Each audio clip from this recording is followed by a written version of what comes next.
Hey, I have a pretty interesting camera to test today, the Fujifilm X-S20, which I think is the perfect vlogging camera, or at least it looks like that, because it ticks all boxes for me. It's small and lightweight. It actually has some nice super wide angle zoom lenses now, such as the 11 to 20mm here from Tamron, and it also has 4K 60 recording in 10-bit 422, and it also gives you another option, which is open gate, so it records the whole sensor in 6.2K resolution. So if you do vertical video shooting or something like that, and you can also do that with this camera, like you can cut that however you want. And I'm in the north of Thailand here right now, around Chiang Dao, like around 2 hours north from Chiang Mai. Spent 2 days here, so I think that's a perfect opportunity to test this camera. Another lens that I will also use here is the Sigma 18 to 50mm f2.8, which honestly it's so small. I love this lens. It like fits perfectly to this camera, so I will also shoot a lot with that. And I also brought the 70 to 300mm to get some more zoomed in shots, but yeah, that's already a bit heavier, but actually for that zoom range pretty good. So I would say let's get some shots here and see what I think about this camera and if it holds up.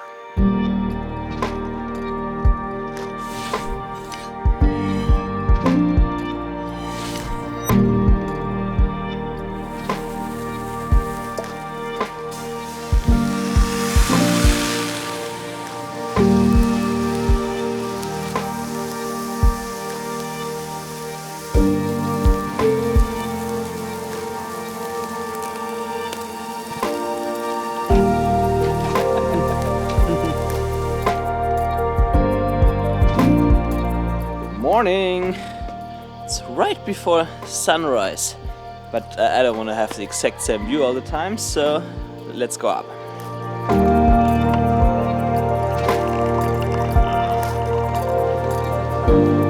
So I already had my first issue with this camera, and that is the autofocus. Don't get me wrong, at first it is not bad. You can get pretty much every shot with it and it's overall reliable. But the problem is that when you have face tracking on, it tends to hunt a lot. Depends a bit on the situation. If you don't move around a lot, etc., then it is most likely fine. But for example, yesterday I had a quick test in my room, because in my room the XH2S already failed before, probably because of my dark gray walls or so. Something confused the camera and I got a lot of hunting there. Now there the XS20 was actually better. I recorded for about 20 minutes and I got one hunt in between, which is okay. It's not perfect, but I can live with that. Just put some B-roll over it and it's fine. But I got some shots of myself yesterday here as well, and there I got a lot of hunting when I had eye tracking on. So I tried it with eye automatic so that it selects the eye. I tried left eye, right eye priority and stuff, and it like always hunted. But when I turned eye tracking off and I only had face tracking on without eye tracking, then it seems like it doesn't hunt at all. So then it's pretty reliable. So if you want to vlog a lot, etc., then I would turn the eye tracking completely off but leave the face tracking on. Then you get good results. I think Fujifilm advertises the autofocus so much with this AI features that I expected a bit more from it. But I must also say that it's overall not bad, because you can get all your shots, and when you don't use eye tracking, it seems to be pretty reliable. I mean, when I'm behind the camera, then I most of the time use manual focus with AF on button anyway, back button focus, so it's not really an issue for me. But yeah, if I film myself a lot, I would like to have my eye perfectly in focus. You don't get that with that camera, but still, like for vlogging, it's perfectly fine.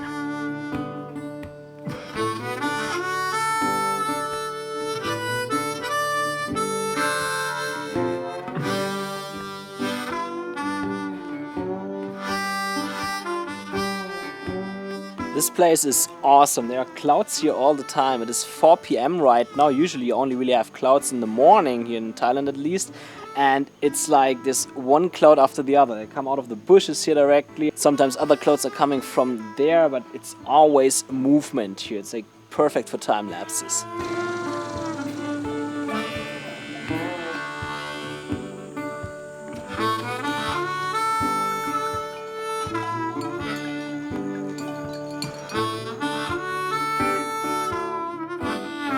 Just a little misunderstanding that's been talked about right now. I've seen a video yesterday where the guy said that there would be a crop in 4K 10-bit recording up to 30 frames per second, but this is actually not true. The reason why he mentioned that is that there's actually an official document from Fujifilm that states that, but this document is false. I think they just did a typo there or something like that. Maybe they didn't check it properly, but I did 2 test shots here, one in 8-bit DCI 4K and the other one in 10-bit 4:2 all intra DCI 4K. As you can see, there is no crop at all. It's both shot in 24 frames per second or 23.97, and as you can see, there is just no crop. But of course you get a crop when you switch to 4K 60 frames per second. So just to clarify that here, if you're worried about that, because the document is out, there is actually no crop if you shoot in 4K 10-bit unless you shoot in 60 frames per second or 50 if you're in Europe. Let's also talk IBIS. Right now I'm vlogging on the Tamron 11 to 20mm lens at 11mm or 16.5 millimeters full frame equivalent around, because some people say that also Fuji has sometimes a bit of problems with IBIS wobbles, and I don't know, you can judge it by yourself now if there are IBIS wobbles or not. I only use IBIS, no digital image stabilization or so you can judge it by yourself right now, but generally the IBIS performance I would say is a bit weaker than Canon and Panasonic. They just completely nail it, but it's not bad. It's like how I feel about Fujifilm IBIS, like on all of their cameras, including the X-S20, is that sometimes when you move the camera in a proper way, then the IBIS recognizes the movement and it's actually very smooth then. But sometimes if you move it in the wrong way, it doesn't recognize it, and then you get a bit of stutter there. But even that stutter is not really a problem because you can stabilize it in post, and then that gets rid of that stutter and it actually doesn't crop that much. You're crazy vlogging up a hill. I can barely walk with no camera. I'm a bit out of breath here. Well, you have to get used to it. However, so in my opinion, the IBIS of the X-S20 is perfectly fine. It's around the same as you would get on the X-H2S, etc. But yeah, it's not as good as like Panasonic or Canon or so, but they are like the top of the line there. But yeah, no issues with that IBIS in my opinion. You can get all of your shots straight out of your hand. And let me know in the comments, how is the vlogging?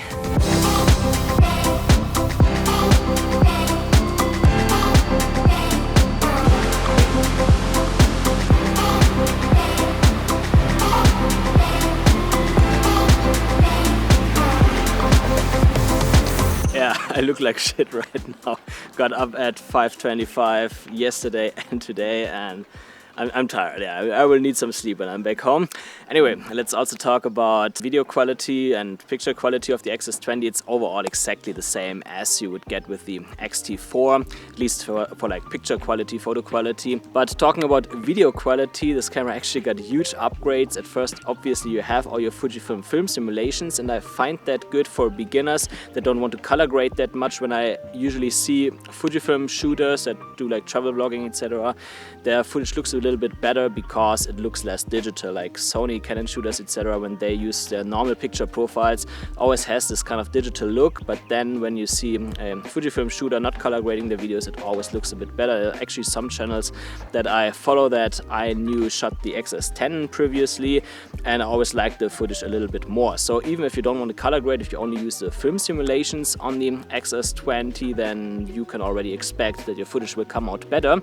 However, this is not really an upgrade compared to the X-S10 or other Fujifilm cameras. The upgrade is really when you activate F-Log or F-Log 2, because now you get 4K and also 6.2K recording in 10-bit 4:2 and up to 360 frames per second in all I, and that is actually huge. Like this codec edits a little bit better because it saves every single frame, and obviously 10-bit 4:2 helps you a lot if you want to color grade later. It's actually, in my opinion, important or a must-have if you want to record log footage at all, because otherwise when you color grade the footage later, it just doesn't look good. The image falls apart, you get color artifacting, etc. So that is actually a huge upgrade, and it also has 4K 60 recording now, with a little crop though, but honestly this 1.18 crop is not actually an issue in my opinion. So that is what I think makes this camera really interesting, because you can start as a beginner not color grading your footage with these super nice looking film simulations, but then if you want to make the next step later and you want to color grade your footage more, you can switch to f-log2 recording in 10-bit 4:2, and then you actually have perfectly color gradable footage. Let's start with the body. It's obviously very small and lightweight, but it still feels pretty solid. It's also not uncomfortable in the hand, but like how it feels in the hand in terms of that, I would give it to the Canon R8. It feels a little bit better, but like in terms of how solid it feels, I would actually give it to the X-S20. So Canon a little bit more comfortable, but also costs $200 more, and the X-S20 is therefore a little bit more rugged. I think it's because it's built of metal, while I think the Canon uses plastic, like solid plastic, but still plastic. However, what I don't like about the X-S20 body is that there could be 2 more buttons in my opinion. Like right now I have all my function buttons set to quickly set the autofocus right, but the zebra setting, for example, for that I have to go into the menu, and also if I want to activate the fixed movie crop mode. There's one more thing that I don't like about the body though, and that is that the camera strap attachment is very close to the microphone connector. So I think if you like take that around with your camera strap attached while having the microphone attached, it feels like it could break at any moment. So I would probably unattach the microphone then and then reattach it all the time. Not really convenient, but well, considering that I barely use camera straps, it's also not a big issue. And also the front dial, where I usually set my aperture to, feels a little bit flimsy. It's not an actual issue, it just feels a little bit cheap. But overall I'm pretty happy, especially if you use it together with the Tamron 11-20mm lens and the Sigma 18-50. This body feels so nice because the setup becomes so small. You still get enough blur, especially with the Sigma 18-50, so it looks pretty good. And yeah, I actually liked it more than I thought. Like when I got the 80-50mm lens from Sigma, I thought like, okay, it cannot be a good lens. It's just too small for that standard zoom range. But I was totally happy with it, and having that setup that small actually makes shooting a lot of fun, especially when you travel a lot. And there is one more feature of the X-S20 which got mentioned already in reviews, but I thought I wouldn't like it, I wouldn't use it at all, and that is the vlog mode, because well, it seems like it's more made for beginners. It kind of puts your camera into automatic mode, but I was wrong about it. I had a few tests, and it's actually not that you have to use it in automatic mode. Like I thought that if you put, for example, the background defocus option on, that it would put everything onto automatic and just keep your aperture low, but it's actually not how it works. You can use it in a way that you essentially have manual mode, like manual shutter speed, manual ISO, but then if you activate that background defocus mode, it locks your aperture into the lowest, and that can actually be useful sometimes, because I had it sometimes in the past that I accidentally touched the aperture dial, and then I've later figured out, oh, my aperture was actually a bit too high. So if you're in the vlog mode on this camera and you just have this mode activated, then that cannot happen to you. Also, all the other functionalities that you have available in vlog mode are kind of available in the menu in the other modes, like self-timer, for example. You can also shoot in f-log2, etc. Like you can really set this mode up like you want, but it's nice to have all these video-centric or vlog-centric features in one place. So it's actually really good if you want to film yourself, for example, not just like talking into the camera, but also if you travel and you want to film yourself, then oftentimes you have to press record, then you get in position, then you get your shot. So you record a lot of footage that you actually don't need. By having that self-timer directly available in that quick menu in the vlog mode, makes it a lot easier. You can just set it to 10 seconds, get in position, get your shot, and you save 10 seconds or maybe a bit less realistically of space on your SD card. So I actually found the vlog mode more useful than I thought. Would I actually use it a lot? Probably not, because I usually get all my settings right, etc. and I'm totally used to manual mode, but I think even if you're not a beginner anymore, that vlog mode makes a lot of sense, because it makes certain things a bit quicker and easier.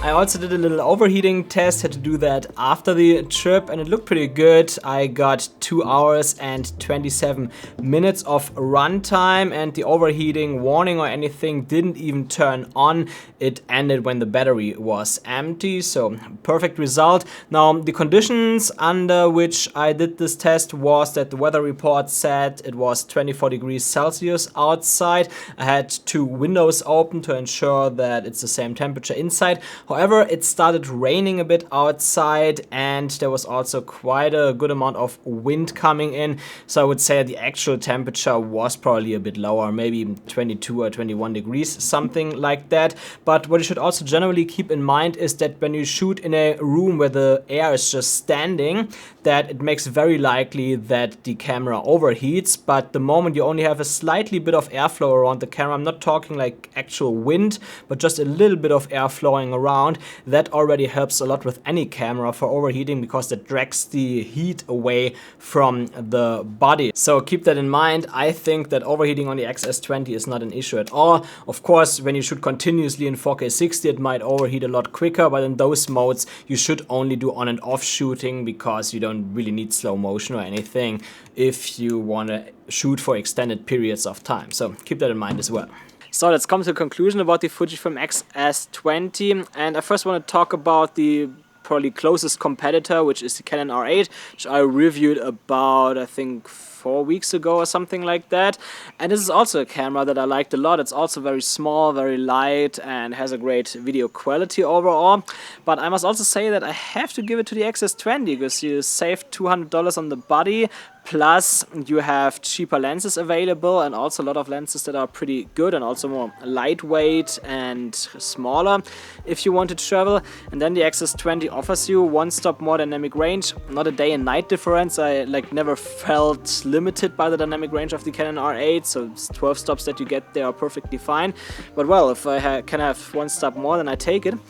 And also open gate recording if you want to shoot vertical video. You have inbuilt image stabilization, so if you have a lens that doesn't have optical image stabilization, it's not a problem on the X-S20 because the sensor is stabilized. On the R8 you always want to buy lenses that are stabilized. It's also like why you would end up spending a bit more money on the lenses. So overall, while the Canon R8 is definitely a great camera, especially considering that it's full frame, so you get nice shallow depth of field with the f2.8 zoom lenses, etc., I must still give it to the Fujifilm X-S20. You save $200 and you get so many features that are just better.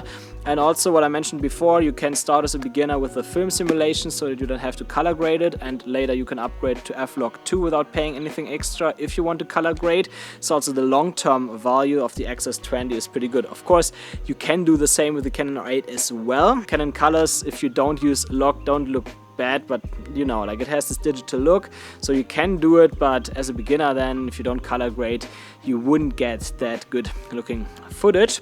However, I must also say the X-S20 is clearly not a perfect camera. I still think that the autofocus can be improved. I'm shooting on it right now. I don't think that there's any focus hunting because I use only face tracking, no eye tracking. So I think Fujifilm could still work on the eye tracking side and also give us touch tracking, which Canon actually does quite well, Sony too.